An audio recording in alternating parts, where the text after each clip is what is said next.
Welcome to Module 5, Institutionalizing and Scaling Anticipatory Action Systems, part of the course Getting Ahead of Drought, Innovative Risk Monitoring and Financing Options. This is the final module of the course, and it turns to a different kind of question, not how anticipatory action works, but how it survives, how a good pilot becomes a permanent system. This last module of the course emphasizes the transition from pilot initiatives to sustainable, system-wide implementation of anticipatory action. By the end of this module, you should be able to achieve the following objectives. First, embed anticipatory action within national disaster risk management and climate policy frameworks, including legal and regulatory mechanisms that enable trigger-based decision-making and automatic activation of early action. Second, strengthen governance and coordination structures, with clear institutional roles, decentralized implementation arrangements, and community-centered approaches. Third, promote inclusive and equitable systems by integrating gender, disability, and vulnerability considerations into trigger design, targeting, and implementation.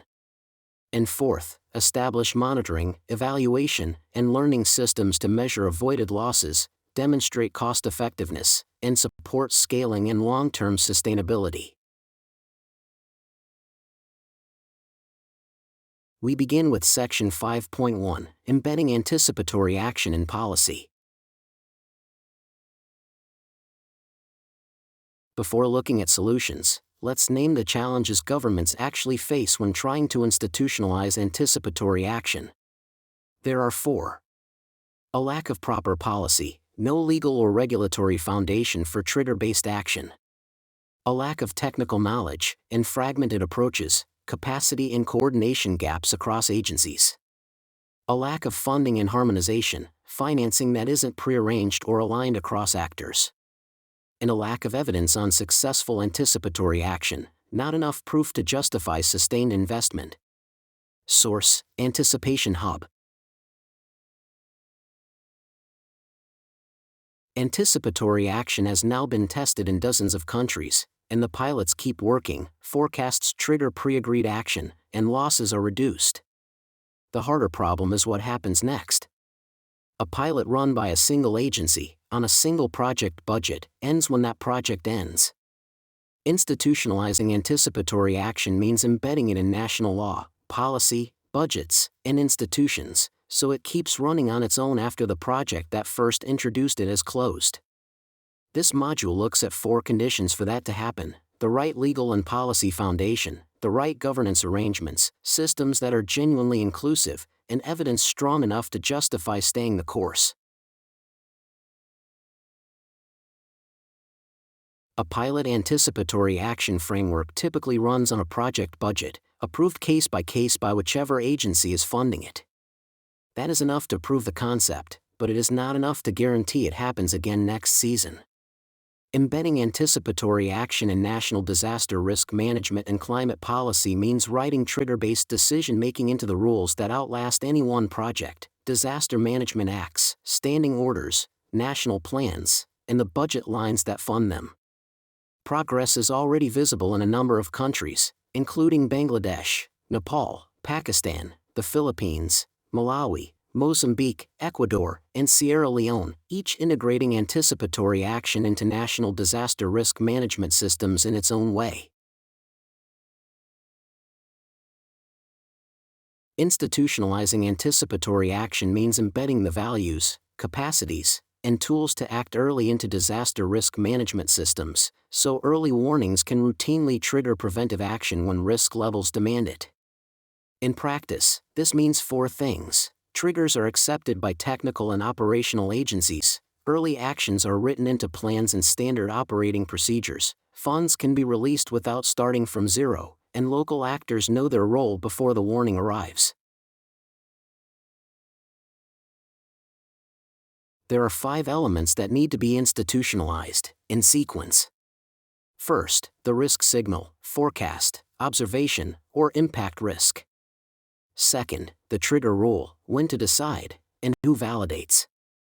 Third, early action, what is done, where, and for whom. Fourth, finance, how money is released.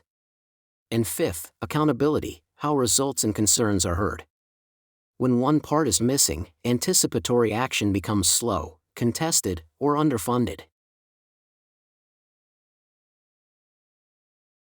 Institutionalization depends on specific legal and regulatory hooks. There are 5 to look for. Mandate, which agency can declare or activate anticipatory action. Trigger recognition, which forecast or risk threshold is official. Budget release, which rule allows funds to move before disaster impact. Procurement flexibility, can supplies and services be arranged in advance? And data sharing, who can access risk, registry, and impact data? Good institutionalization removes hesitation. Officials know they are allowed to act before losses happen. Let's look at 2 real examples of what legal and regulatory mechanisms mean in practice. In Bangladesh, anticipatory action was written into the revised Standing Orders on Disaster, 2019, and the National Plan for Disaster Management, 2021 to 2025, embedding it in the country's core disaster management rulebook, not just in a donor-funded project document. In the Philippines, a declaration of imminent disaster allows local government units to access the country's existing quick response funds specifically for anticipatory actions, linking a legal declaration directly to a pre-existing public budget line. Source: Anticipation Hub. Here's a different path to institutionalization: Nepal. In October 2024, Nepal launched the Anticipatory Action Clinic, an institutional and technical hub, based in government, tasked with formulating the country's first national anticipatory action framework and a roadmap for 2025 to 2027. Rather than importing a ready-made framework, the clinic's role is coordination, aligning the growing number of agencies already running anticipatory action projects under a single government-led strategy, and building the technical capacity of disaster management institutions to sustain it afterward. The lesson for institutionalization: the coordinating institution can come first, with the legal framework built around it, rather than waiting for perfect legislation before any coordination begins. Source: Anticipation Hub. Institutionalization doesn't have to stop at national borders. In 2023, countries of the Central American Integration System, SICA, signed the MICH Plus 25 Declaration, committing to integrate anticipatory action into both national legal frameworks and the Regional Plan for Disaster Risk Management 2024 to 2030. In 2025, the Regional Disaster Agency CEPRDINAC published a regional strategy for the institutionalization of anticipatory action, valid through 2030, providing shared guidance on integrating anticipatory action into regulatory frameworks, national plans, and social protection systems across the region. This shows institutionalization can be pursued at regional as well as national level, useful where neighboring countries share the same hazards, such as drought, across shared river basins or climate zones. Source: Anticipation Hub. For anticipatory action to activate automatically, not just be legally permitted, but actually happen without delay, 3 things need to be in place. Pre-delegated authority: the legal right to release funds or activate a response sits with a specific office in advance, so no new political decision or approval is required in the moment a trigger is met. Clearly defined thresholds: the trigger values themselves, and who is accountable for confirming them, are written into policy or regulation, not agreed informally each time. And pre-approved budget lines: funds are already earmarked and accessible against the trigger, rather than requiring a new budget request once a hazard is forecast. Source: Anticipation Hub. This brings us to Section 5.2, Strengthening Governance and Coordination. Anticipatory action always involves more than one institution. A meteorological or hydromet service supplies the forecast, a disaster management authority owns the trigger decision, and implementing agencies, government departments, UN agencies, NGOs, deliver the early action itself. Institutionalization requires making each of these roles explicit, who analyses the forecast, who confirms the trigger, who authorizes release of funds, and who is accountable for delivery, rather than relying on informal relationships that may not survive a change in personnel. A dedicated coordinating body can help. Nepal's Anticipatory Action Clinic, for example, exists specifically to align government agencies, NGOs, UN agencies, and the private sector under one government-led strategy. Decentralizing anticipatory action means transferring real authority and resources, not just information, to local government and local organizations, so decisions about who does what, and when, can be made without waiting on a distant capital. In Pakistan, this has meant strengthening local disaster management committees and building their capacity to plan and execute anticipatory action directly, alongside dedicated funds or grants that let local actors implement community-led initiatives without routing every decision upward. This matters because local actors are usually already on the ground, familiar with the terrain, and positioned to act immediately, while external responders often face delays simply reaching the area. At the center of an effective system sits the anticipatory action system itself, but it only functions when it's aligned with 4 surrounding domains: disaster risk management, preparedness, response, and local plans; climate policy, national adaptation plans, nationally determined contributions, and adaptation investment; social protection, registries, transfers, and delivery channels; and finance, contingency funds and budget rules. For drought, this linkage is especially important because impacts unfold across agriculture, water, livelihoods, health, and public finance. Institutionalization isn't only about national systems, it also depends on how power and resources reach the community level. There are 3 community-centered approaches worth highlighting. Community-led early action. Local structures and community groups plan and implement their own early actions directly, rather than receiving a plan designed elsewhere. Integrating indigenous knowledge. Community-based early warning, sometimes informed by traditional practices such as monitoring cloud patterns, is combined with technical forecasts, not replaced by them. And locally managed contingency funds. National governments and donors channel funding directly into community-managed funds, so local structures can act without waiting for funds to be released from further up the system.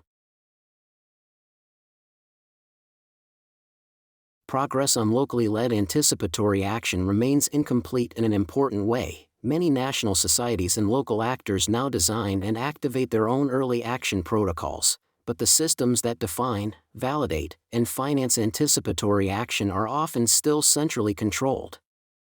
Global guidance and approval processes are designed to prioritize simplicity, standardization, and coordination, valuable goals, but ones that can unintentionally work against local leadership and local innovation if applied too rigidly. The practical implication for this session: decentralizing implementation is necessary but not sufficient. Governance, validation, and financing arrangements need to decentralize alongside it, or local ownership will remain partial.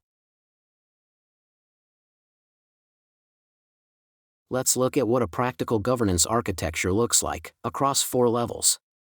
The political and strategic level approves policy, financing, and accountability. The technical level sets triggers, reviews forecasts, and validates risk. The operational level plans early actions and logistics. And the local level verifies risk, targets households, and implements actions. We now move to Section 5.3, Promoting Inclusive and Equitable Systems. Disasters do not affect everyone equally. Women, girls, persons with disabilities, and other marginalized groups typically face higher exposure to risk and have fewer options to prepare or protect themselves and their livelihoods ahead of a crisis. The Interagency Standing Committee, IASC, treats gender equality, disability, and social inclusion, GEDSI, as a human rights imperative that is intrinsically linked to effective disaster risk reduction, not an optional add-on to it. For anticipatory action specifically, this means inclusion has to be built into how a trigger is designed and who is targeted, from the start, not retrofitted once a system built around an average, undifferentiated household turns out not to reach everyone. Anticipatory action initiatives are expected to systematically analyze gender-based violence, GBV, risk, since early action delivered without this analysis can unintentionally create new risks, for example around how and where cash or supplies are distributed. UNFPA has set out concrete steps for integrating GBV and sexual and reproductive health considerations directly into anticipatory action plans, in line with the IASC's GBV guidelines. Bangladesh applied a bottom-up approach when finalizing its 2021 to 2022 anticipatory action framework, holding additional consultations specifically to customize GBV and sexual and reproductive health interventions to the priorities communities themselves identified. The IASC guidelines on the inclusion of persons with disabilities in humanitarian action were developed with UN agencies, NGOs, and organizations of persons with disabilities, DPOs, themselves, and set out how disability inclusion should be mainstreamed across every sector of a humanitarian response, not confined to a single specialized activity. A practical starting point for anticipatory action systems is data, collecting disability disaggregated information using an internationally recognized tool, such as the Washington Group Short Set of Questions, so that persons with disabilities are visible in vulnerability assessments and targeting criteria, rather than assumed to be adequately covered by general household data. This is not only about physical accessibility of assistance, it also means involving persons with disabilities and their representative organizations in designing the trigger, the targeting criteria, and the early actions themselves. Let's ground this in a case study from Nepal. 5 UN agencies and their partners designed anticipatory action jointly through a sector-led process in which women-led organizations and communities were systematically consulted, so that locally set priorities, not only technical assumptions, shaped the final design. Targeting criteria for that framework explicitly included female-headed households, women with disabilities, and households already identified as poor through existing social protection schemes, layering vulnerability criteria on top of the hazard trigger itself, rather than treating every household in the trigger area identically. The broader principle, inclusive design, is not only about who receives assistance, but about who is consulted while the trigger, targeting rules, and early actions are still being decided. This brings us to Section 5.4, Monitoring, Evaluation and Learning. Anticipatory action tries to measure something that, if it works, never happens, the losses that were avoided because action was taken before a hazard fully struck. That is inherently harder to demonstrate than counting the people reached after a disaster. A joint WFP and ODI review found that primary data on anticipatory action program results remain limited, and recommended that agencies invest specifically in stronger monitoring, evaluation, and learning systems, using a shared analytical framework so results can be compared across countries and hazards. The same review cautioned against overestimating the monetary value of avoided losses when using return on investment or cost-benefit figures. Transparency about the underlying models and assumptions is critical to keeping the evidence credible. Let's define a key term central to this measurement challenge: avoided losses. Avoided losses are the damages and costs that did not occur because anticipatory action was taken before a hazard's impact fully materialized, estimated by comparing outcomes for those reached with a credible counterfactual of what would likely have happened without early action. For example, FAO's Early Warning Early Action Country Toolkits set out possible avoided losses and added benefits to track specifically for the crops sector, such as protected planting or harvests that would otherwise have failed. Source: Anticipation Hub. This evidence-building work isn't happening in isolation. A dedicated monitoring, evaluation, accountability and learning (MEAL) working group now brings together the main organizations active in forecast-based action, including START Network, the Red Cross Red Crescent Climate Center, Save the Children, CARE International, Christian Aid, FAO, IFRC, OCHA, Welfungerhilfe, and WFP. The group meets regularly to share methodologies and new studies, working toward a common analytical framework so that evidence on cost-effectiveness and impact can be compared across agencies, rather than each organization measuring success in its own incompatible way. This kind of shared, cross-agency evidence base is itself part of institutionalization. National governments are far more likely to fund anticipatory action permanently once the evidence supporting it meets a consistent, credible standard.